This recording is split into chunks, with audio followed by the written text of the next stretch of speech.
5:10 na, 1 Western Visayas na. 5:10 na, 1 Western Visayas na.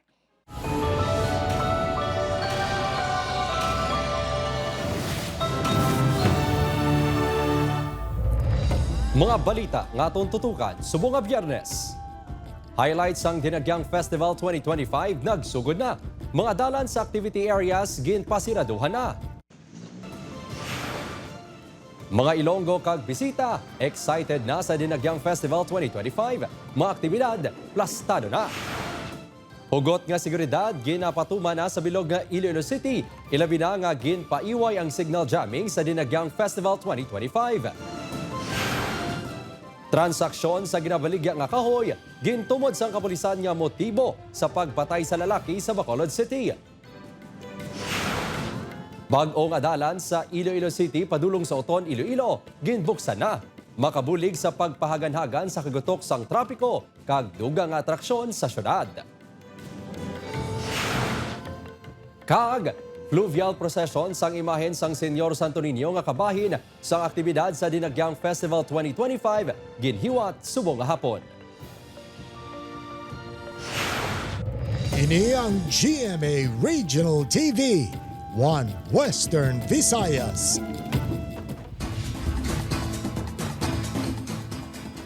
Mayong hapon, ako si Kim Salinas. Mga Ilonggo excited na sa mga highlight events sang Dinagyang Festival 2025. World-class Dinagyang Festival nga mas ginpa-level up pa. Balantayan suno sa Iloilo Festivals Foundation Incorporated. Si John Sala nakatutok. Halabira, Iloilo! Viva kay Senyor Santo Niño! Hindi na mapunggan sang pila ka mga Ilonggong excitement sa mga highlight events ang ginakilala nga best tourism event in the country, ang Dinagyang Festival 2025. Tuig-tuig kung maglantaw sang tribes performance si Nanay Gloria. Apang mas excited ini kuno sa karon, bangod mas ginpa-level up ang mga selebrasyon kag bangod ang iapo, Dinagyang Warriors ang isa ka tribo. Gari ko di permi nagi ko sa may freedom pungko. Ben pa nga po ko entra sa Panay sa Port San Pedro. Suno sa Iloilo Festivals Foundation Incorporated, lauman ang mas makagalan niya at pagid nga performances sa mga tribo sa mga tuig. Always kinayang may level up gid permi amo ginang amon nga ano sa ay pwede rin nga dugangan tagin na permi ang performance ang kasadya sa aton nga tribo. Si Manang Jocelyn, magluwas sa pagpasundayag sa mga tribo. Sentro sang iya selebrasyon ang religious activities, kaangay sang fluvial kag foot procession, kag mga regular nga misa sang San Jose Placer Parish. Tani ang mga tao maghatagid sang time nila para sa misa, para sa mga procession. Samtang balantayan man karon sa gabi ang mga tribo nga magapasundayag sa Dinagyang Illumination. Tagsa ka tribo ang panigurado nga mas magapabanaag pagid sang syudad. Lakip sa mga magapasundayag ang Pandang Gitab Festival sang Oriental Mindoro, Pavurulon Afi Festival sang Tuguegarao City, Taglawan Festival sang San Jose del Monte, Bulacan, kag Bailes de Luces Festival sang La Castellana, Negros Occidental. Nagsugod naman kagabi ang Dinagyang Food Festival sa downtown area. Halin sa inasal nga manok, baboy, seafood, lechon, native Ilonggo dishes kaangay sang kadyos baboy langka akon KBL, bolo, batchoy kag madamo pa. Sigurado madula ang kakapoy mo sa pag-walkathon sa mga venue. Sa bilog nga kalibutan nga kita attend kita sa iniingaton nga selebrasyon sa Dinagyang 2025. Nahala naton ini kay Senyor Santo Niño.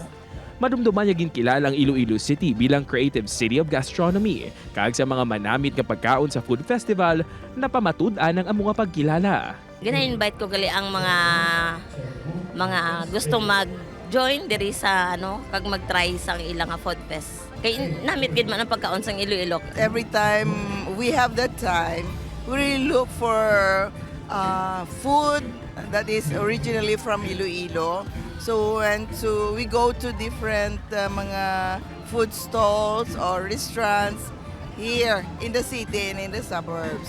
So I think Iloilo really deserves that award. Ang pwesto ni Arnold ang isa lang sa mga nagaserbigid sa mga native Ilonggo dishes kaangay sang KBL. Mga Ilonggo, may like talaga kumain kahit saan mo talin. Pagkain talaga lagi sa isip eh.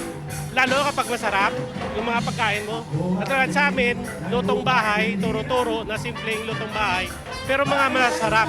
Lalo yung KBL, pata, at saka mga pakareta namin. Bangon nagasigi-sigi na ang mga highlight events ng festival. Maeksperiensyahan ang pagpugok sa trapiko sa mga dalanon padulong sa downtown area kag Diversion Road. Upod kay Hans Desierto, John Sala. 1 Western Visayas. Mga kapuso, seguridad sa Dinagyang Festival 2025 mas ginpahugot pa sa pagsugod sa mga dalagko ng aktibidad. Maid-id nga screening sa mga entry points sa performance areas ipatuman. Nagabalik si John Sala. 100,000 na ginalauman ng mga turista ang mapadulong sa syudad sang Iloilo subong adlaw tubtob sa Domingo para magpakigbahin sa Dinagyang Festival 2025. Halos tanan na mag-ausar sang ilang mobile phones para magkuha sa mga laragway kag mapost sa social media accounts. Ganit ako nga bulik ang pagpaiway sang signal jamming. Suno kay Guillermo, dako nga bulik sa festival ang pag-promote sang Dinagyang sa social media. Gani maayo man nga wala sang signal jamming. Apang dapat nga mas hugton lang ang seguridad suno sa iya. Sa mga police nga naga-duty, so i-secure gidanda ang mga area nga ginaananda gina-duty. Nakapwesto na sa festival grounds sa downtown area ang mga screening areas. Tagsa ka entry point sa festival grounds ang may mga baral agud masiguro nga matsikyar sang maayo ang mga tumalanaw nga magasulod. Makitaan man nga madamo sa mga kapulisan na nakadeploy sa mga strategic areas agud masiguro ang seguridad kag katawhay. Sa karon wala pa sang may nabaton nga mga pamahog o kung anuman nga mga impormasyon ng Iloilo City Police Office angot sa mga may tuyo nga manggamo sa aktibidad. Wala pa man kita sing may validated nga information about sa kung ano pa man nga pagpamahog sa aton nga religious festivity ang Dinagyang Festival. Pero ang bugos nga pamunuan sang Iloilo City Police Office, wala gid kita nagakumpiyansa no. Ang mga checkpoints naman na ginpahamtang sa mga lugar pasulod sa syudad. Panumdum sang ICPO sa publiko, sundo ng mga guidelines kag mga ginapatuman nga pagsulundan, agud malikawan ang kinagamo. Lakip sa mga ginadumilian nga dalon sa mga festival areas ang bladed kag deadly weapons, vapes, sigarilyo, backpacks, lata kag botelya sa mga makahulubog nga ilimnon. Upod kay Hans Desierto, John Sala. 1 Western Visayas. Para sa dugang nga mga balita sa Bacolod City kag pila ka lugar sa Western Visayas, manginkaupod ta si Adrian Prietos. Adrian? Yes, kay mga kapuso, madamo gid nga salamat. Transaksyon sa ginabalig nga kahoy gintumod sa kapulisan nga motibo sa pagpatay sa lalaki sa Bacolod City. Biktima nakabay sa suspect. Antes sa tabo ang krimen suno pa sa iya pamilya. Yan balita nga aton gintutuka. Madasig ang ginkaka sa Bacolod City Police ang anggulo nga love triangle bilang motibo sa pagpatay sa gwardiya nga si Arnold Caballes. Sa baylo, mayor nga ginatutukan karon sa kapulisan ang transaksyon sa biktima kag sa iyang live-in partner sa pagpasarahe sang ila ibaligya nga mga kahoy. No, may ara sila nga pagbinaisay no sa transaksyon ng bantaan na pala sa cellphone kag sa text messages nga threat sa business nila no pinabaligyan na nila. Suno sa Iloy isang biktima, nakabai sa iya bata ang katransaksyon sini matapos ginsalama utod ang magkahoy nga wala sini ginabaligya. Ini ang nagresulta sang pagpaghangkatan na isang biktima kag sang ginatudlo suspect. May gimaligya sa pila ka puno, ang pila ka puno nga ginawiran nila mo tong gibutangan ni Arnold ginikisa niya balang bot silingon nga waay niya mabaligya, tanda ya bala, tanda lang na. Ti amo to ay kaduan lang ni adali ni Arnold dito. Nakita ya naubos na chinso. Ang tanan niya puno sang kahoy, naubos tapas. Ang naging reaksyon sa biktima ang gitunaan sang pagpamahog sa iya sang suspect. Tinangakig si Arnold. Kanya sige lang. Nang naubos ulit tapas ang akon kao niya sige lang andaman mo lang na nakakig gurong laki magrumay ginambal man siya kay Arnold nga kunano kay matapos naglaptang laragway sa suspect nga nakapula nga motor madasig ini nga nang indulaan sa ilang lugar sa Barangay Felisa. Nakilala na ini sa kapulisan. Nagkandak hot pursuit operation no ang ginpangita ta siya tapos katuan tang ila balay wala na to siya sa ila balay no palagyon. Ang ginpatay nga gwardiya ginakabing mabuot kag nagabulig pa sa pagpaluntad sang kalinong sa ilang lugar suno sa iya abyan. Sinugid man nakahimo na sa nga krimen pati Arnold. Kabay pa masurinder lang sa ko. Buot si Arnold, man kamo. Ginahikot na ang pagpasaka sang kaso nga murder batok sa wala pa ginhingadlan nga suspect. Ginatumod man ang nagserbis ni lookout. Opo, Kiril Casillo, Adrian Priatos, Western Visayas. Iloilo River North Bank Road o Sunset Boulevard, ginbuksan na sa publiko. Proyekto, makabulig sa pagpahaganhagan sa kagutok sang trapiko sa Iloilo City. Ini ang gintutukan ni Zen Kilantang Sasa. Formal na ginbuksan sa publiko ang 5 ka kilometro nga Iloilo Sunset Boulevard kainas ang aga. Ang 4-lane nga dalan ang nagakonekta sa Mandurriao, Iloilo City, kag Kagbang, Oton, Iloilo. Ini ang nagaserbe man nga alternatibo nga dalan padulong sa Southern Iloilo, kag sa probinsya sang Antique, kag preparasyon sa igapatukod nga Panay Guimaras Negros Bridge. Ang pagbukasi ang ginpangunahan ni former Senator Franklin Drilon. Ang Sunset Boulevard ang isa sa inisyatibo nga proyekto sang anay senador upod ang Department of Public Works and Highways Region 6. Lakip sa amenities sang Sunset Boulevard amo ang esplanade, bike lanes, walkways kag scenic views ang sunset sa viewing decks, migratory birds kag fishing spots sang Iloilo River. Ginakabig nga dako nga bulig ang proyekto sa pagpahaganhagan sa kagutok sang trapiko sa syudad. More convenient nasa sa mga commuters, especially sa amon, mga naga-bike to work. Mas mahapos na para sa amon maka-report sa opisina namon kaysa magdinaguso kami sa may piyak ng alagyan. Magluwas diri mapasanyog pa ang turismo, ekonomiya sang syudad kag mga kaiping nga kabanwahanan.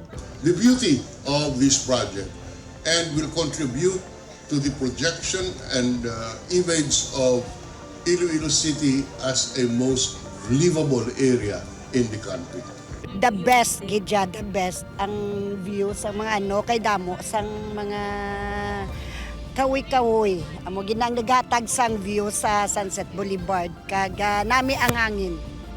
Ang Iloilo River North Bank Road ang ginpondohan sang 2.261 billion pesos sang national government. Upod kay Cirilo Randuque, Zen Kilantang Sasa, One Western Visayas. Mainit nga debosyon sa mga Ilonggo kay Senyor Santo Niño ang liwat nga nasaksihan sa ginhiwat nga fluvial kag solemn foot procession subong nga hapon. Si Zen Kilantang Sasa nakatutok live sa San Jose Parish Placer. Zen?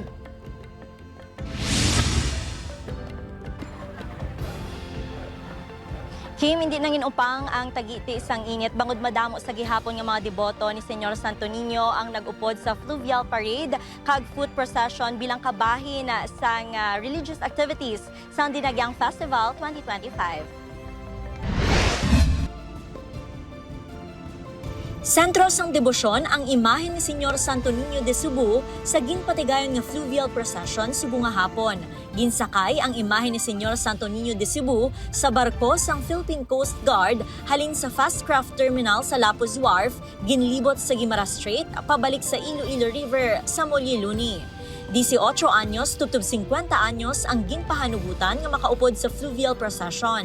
Si Nanay Mediatrix bitbit ang imahen sang Santo Niño, upod ang iaapo kag kasilingan nagbuylog man. Ikan panata namon nga ngakon umagad nga mag-ayo sa iya masakit nga ginadialysis.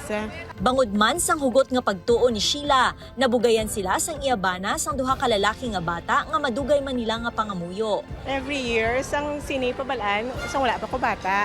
Nagbakal kami sang palaboy. Do ay namon belief na namon nga i-give kami ni Papa Jesus sang sang lalaki nga bata. Ni duha ka kids ko puro boys. Maayo nga lawas kag paggiya sa negosyo ang ginapangayo naman ni Gina kay Senyor Santo Niño. Manami gidya ma'am kung ga-join kay gidya kada tuig kay mabless kay gid ninyo. Nagsugata sa imahe ni Senyor Santo Niño de Cebu ang nanari-sari nga imahe ni Senyor Santo Niño kag mga deboto sang ginpapanaog na ini sa Molyeluni. Dululungan nga nagbusina ang mga barko bilang kabahin sang ritual. Pagkatapos ng fluvial procession, nakigbuylog ang mga deboto sa solemn foot procession. Samtang nangin solemn naman ang 11 nga traslasyon kagabi. Ang foot procession ang ginpasakupan sang ginatos ka mga deboto.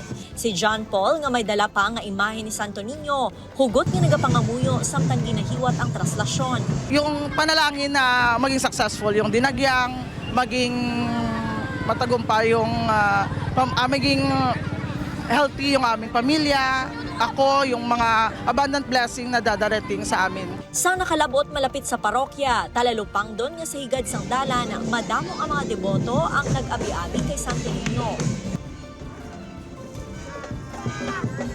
Si Nanay Elizabeth nga naka-wheelchair, malipayon nga naghulat sa pag-abot sang imahen sa Our Lady of Fatima Parish sa distrito sang Lapuz. Ano sang unay, sang galakat ako.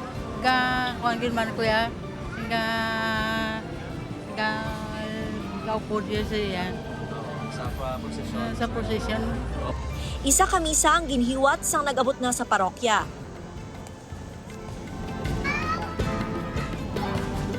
Kim, halin sa Muli-Luni, nagprosesyon ng mga deboto pabalik diri sa may San Jose Parish Placer Church. Buwas, balantayan naman ang performances sang siyam ka mga banwa nga magapasakop sa kasadyahan sa Kabanwahanan 2025. Kim?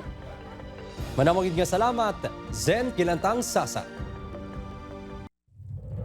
Ini ang GMA Regional TV, One Western Visayas. Hagna nga pagpaidalom sa firing squad sang mapamatudaan nga kurakot nga opisyal sang gobyerno ginsumiter sa House of Representatives. Mga Ilonggo, may magkatuhay nga reaksyon. Yaring balita nga aton gintutukan. Yara subong sa House of Representatives ang hagda ni Zamboanga City Representative Kaimer Adan Olaso nga nagaproponer sang sentensya nga kamatayon pinaagi sa firing squad sa opisyal sang gobyerno nga mapamatudan sang Sandigan Bayan nga nagpangawat sa kaban ng gobyerno. Ang pila ka mga Ilonggo wala pugong-pugong sa paghuo sa hagda. Agod ang mga korap nga opisyal ang hindi na makapanunto. Pabor man. Kaya ang kwarta ka tao ginabugos man nila. Suno sa iban, kung hindi kamatayon ang pinalidad sang kawatan niya opisyal sang gobyerno, basi ang ila pagpangawat ang hindi na maguntat. Pera ng taong bayan yan, pero binubulsan nila. Pwede sigurong firing squad sila. Hindi sila nababagi sa katungkulan nila. Para sa iban, apisar na pamatudaan niya opisyal sang gobyerno ang nakahimo sang kasalanan, hindi man nakakadapat nga kamatayon ang ila madangtan. Hindi siguro. Kung may sila, pasugod lang sila Oo mo lang na. Di kurap kinatakawan ka, okay lang si mo nga. Di patyan ged, firing squad. Doon ko budlay naman siguro na. Baydan lang nila sa laya. As a psychology student, hindi ako pabor nga i-firing squad ang mga kurap nga politicians kay they are also humans and need man nila sang proper decency or proper nga ways to deal with their execution. Kung ang iban sigurado na, may pila nga nagapangalang-alang pa. May nagalaom nga basi sa dalayon, ang mga korap nga opisyal may pagbago sa kabuhi. Pabor ako nga do hindi. Kay syempre, we talk about human rights man bala ko. Something basi, pwede pa sila magbago. Although, syempre, ginkurap nila ang bayan. So, I think deserve man nila. But then, nagadua-dua ko. Ikaw, kapuso, ano ang say mo? Upod Caramel Porquia, Kim Salinas. One Western Visayas.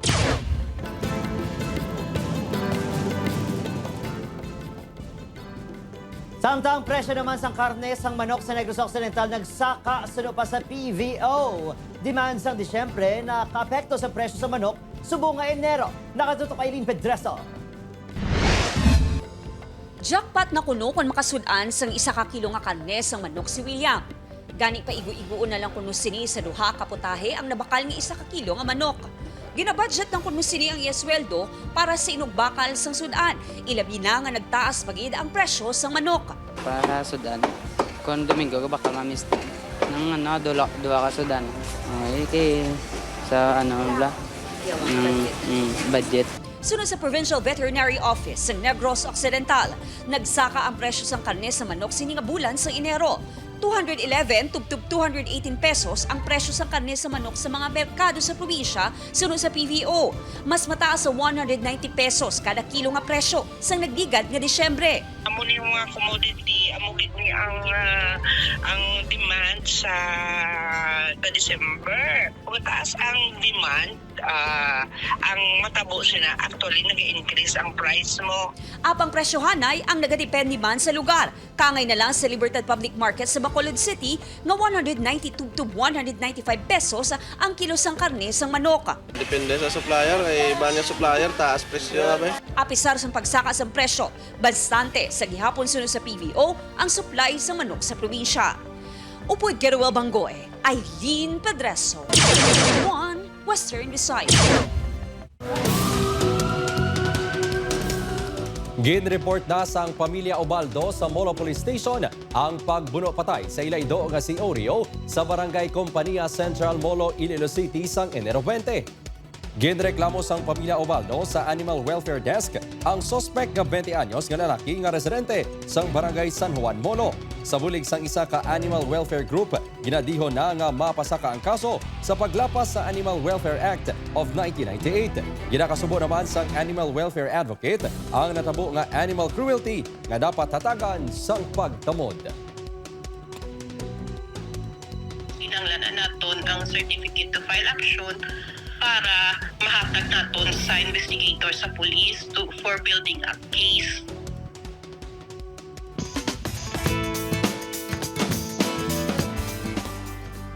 Mga puso, at exciting cast ang lolong bayani ng bayan kag may Ilonggo girl, makabanding sa Ilonggo fans buwas. Mga bida naman sang prinsesa ng City Jail na kidinagyang subong sa Kapuso Mall Shop. Nakatutok, Tesor Dales.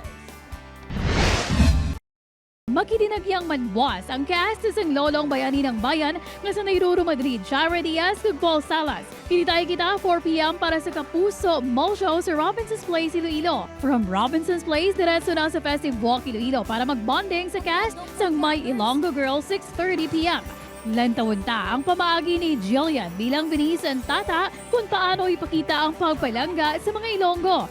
Siyempre, kaupod niya sa paghalabira sa ni Michael Sager kag Yasser Marta.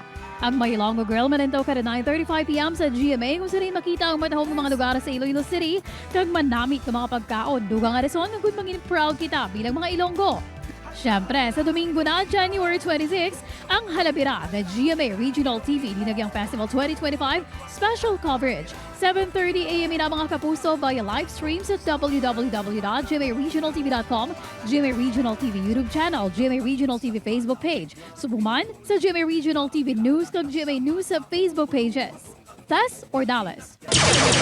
One Western Visayas.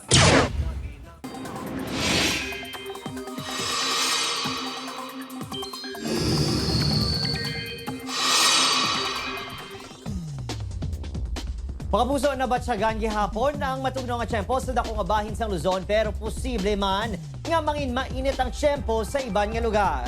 Amihan gihapon ang nagaluntad sa Northern kag Central Luzon samtang easterlies naman sa nabilin nga bahin sang pungsod. Kay isang aga na record ang pinakanubo nga temperatura sa La Trinidad Benguet nga yara sa 14.5 degrees. Yara sa 16.2 degrees Celsius naman sa Baguio City. Posible nga mangin mainit ang tiyempo sa pinakabahin sa Visayas ug Mindanao pero may chance naman sang thunderstorms ilabi na sa hapon ug sa gabi. Sa datos sa Metro Weather, nagapabilin ang chances ng ulan sa Western Visayas pati na sa Negros Island region. Gani sa mga magadagyang sa Iloilo City subong weekend, hindi gid magkalipat nga magdala sang payong kung posible gihapon apisaring nga mainit ang tiyempo. Ini ang GMA Regional TV, One Western Visayas. Kultura, palangabian, kag pagpangabuhi sa mga taga-maasin maging highlight sang performance ang defending champion sang kasadyahan sa Kabanwahanan nga Tultugan Festival. Si John Sala nakatutok. Pinasari nga musika, performance nga may wow factor, kag dedikasyon sang dancers. Ini ang nagpatatak sa performance ang Tribo Tultugan Festival sang Banwa sang Maasin sa kasadyahan sa Kabanwahanan sang nagligad nga Dinagyang Festival. Subong nga tuig, sigurado nga hindi gid mapaslawan ang mga tumalanaw sa ila pagpasundayag sa kompetisyon.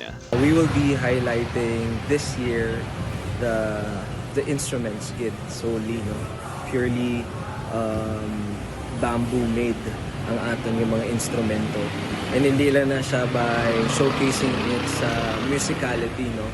But as part of the performance. Apang magluwas sa matahom sa pamatin-an ng mga bamboo instruments, igapasalida man sang tribo ang madinuagon nga kultura sang banwa, pagtamdanay kag pagbululigay sa mga taga-maasin. Pressurado gid because we have the privilege also to defend our title. And ang amon siguro for the whole direction of the performance, dapat isa lang gid siya ka pure authentic nga performance sang isa ka maasinanon.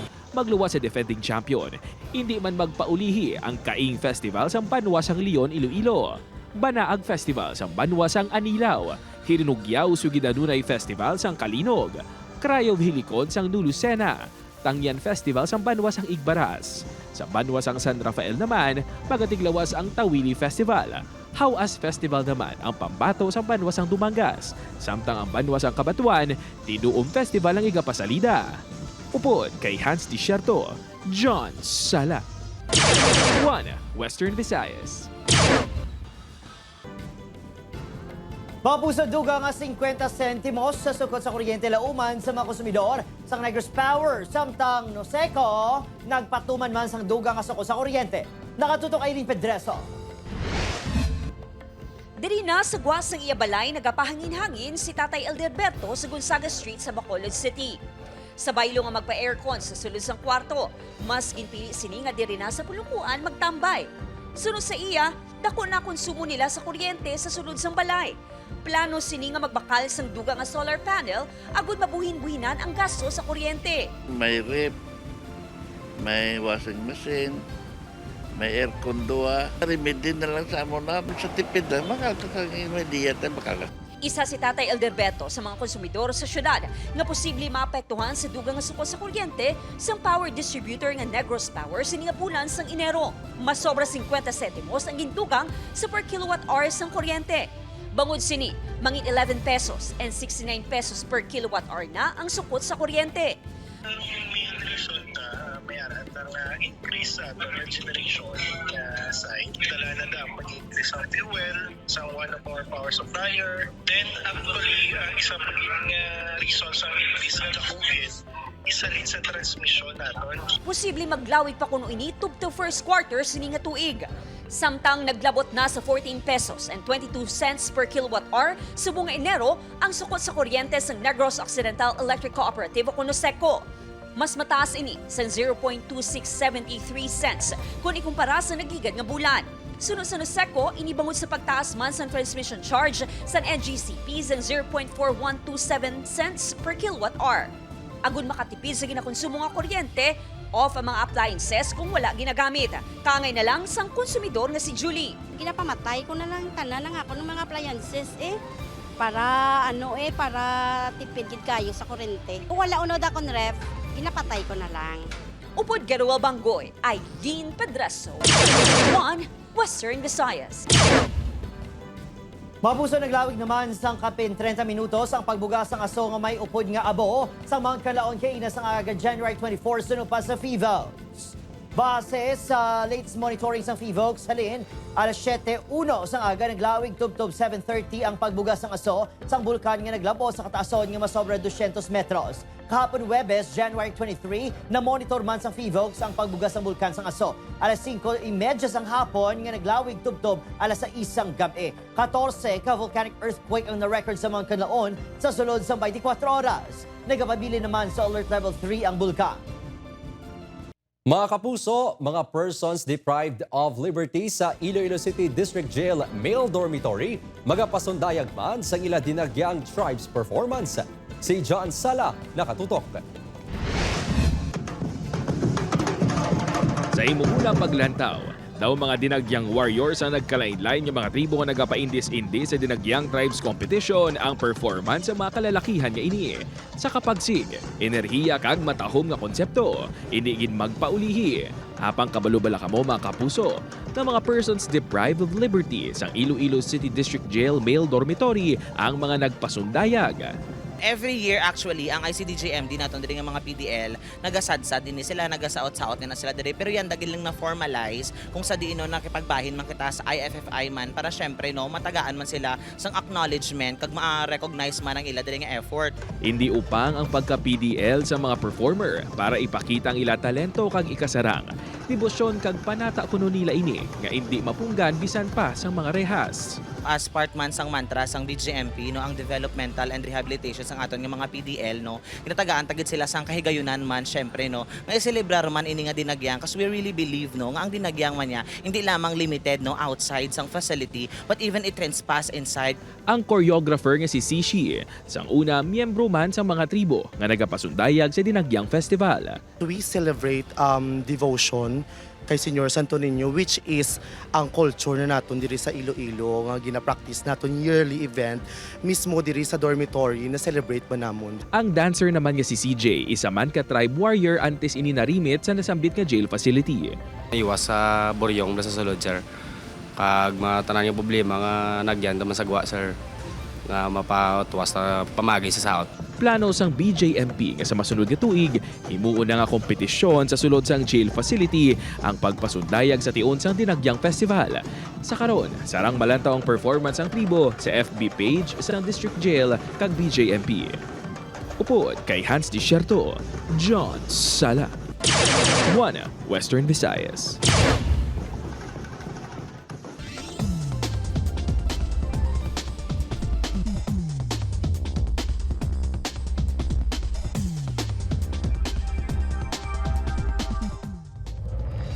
Mga kapuso, mahimo ninyo malantaw ang ining episode sa GMA Regional TV official website www.gmaregionaltv.com. Pwede man mabisita kag i-click ang subscribe button sa GMA Regional TV official YouTube channel para sa mga updated nga balita. Sa aton mga kapuso diri sa Western Visayas kag subong man sa aton mga kapuso abroad, madamo gid nga salamat sa pagtutok. Mag-isa kita kag hibaloon ang mga balita tungod local news matters. Ako si Kim Salinas, ini ang 1 Western Visayas. Bugos nga pwersa para sa mas dakong amisyon kag mas masangkad nga pagserbisyo sa pungsod.